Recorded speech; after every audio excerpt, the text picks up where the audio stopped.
ላንተ የወሰነልህን ውደድና ተቀበል ለኔም የወሰነልኝን ወድጄ እቀበላለሁ ለሷም የወሰነላትን ወዳ ተቀበል ነኩን አግነ الناس የሀብታሞች ሀብታም የደስተኞች ደስተኛ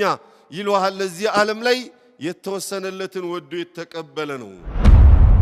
እጃችን ላይ ያለው ሀብት እኛ ጋር ያለው ጤንነት እቤታችን ውስጥ ያለው ቤተሰብ ሁሉ ነገር ፊትና ሊሆን ይችላል አጠቃቀሙን ያላወቅንበት እንደሆነ ሰዎች ገመቱን አምነናል በማለታቸው አዎ አማኞች ናቸው ብለን እምንተዋቸው መሰላቸውን የማይፈተኑ መሰላቸው እዚህ ዓለም ላይ ሒኩኪ ምን አሳቀሽ ብሎ ጠየቃት አላህ ላይ ያለ አምባገነንነት ያኒ አላህ ላይ ያለ ክፉነት የሱን ትእዛዝ ላለማክበር ያለ እርኩስነትና የአላሁ ጀለ ወዐዘ አንተ ላይ ያለው ቻይነቱ ገርሞኝ እኮ ነው ያሳቀኝ አለች ብስሚላሂ الرحمن الرحيم الحمد لله رب العالمين وصلى الله وسلم وبارك على رسوله الأمين وعاله وصحبه أجمعين أما بعد أيها الأحبة السلام عليكم ورحمة الله وبركاته أيها الأحبة لني تستني الرئيس كما جمري بفيت وندموش فجزاهم الله خيرا يا كرا مسجد خادموش زيبوت هالاي اندقن كجمرو بتام بزو ጊዜ ነው ያ አላህ ቀደሩ ሳይሆን ቀርቶ እኔም ሳይመቸኝ ቀርቶ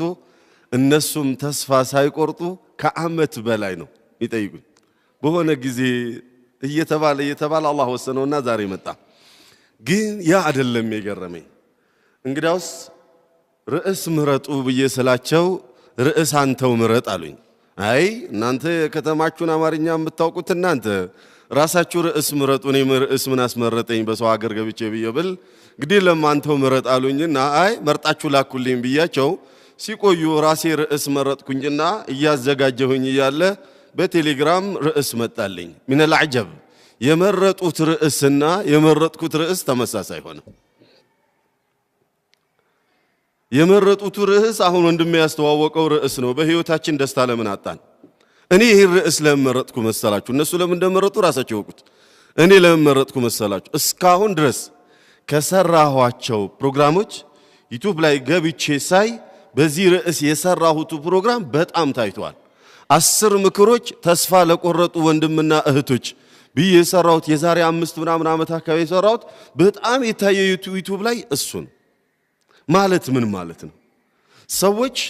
በህይወታቸው ላይ ደስታ የሚያሳጧቸው በየጊዜው የሚከሰቱ ብዙ ነገሮች አሉ ስለዛ ነገር ደግሞ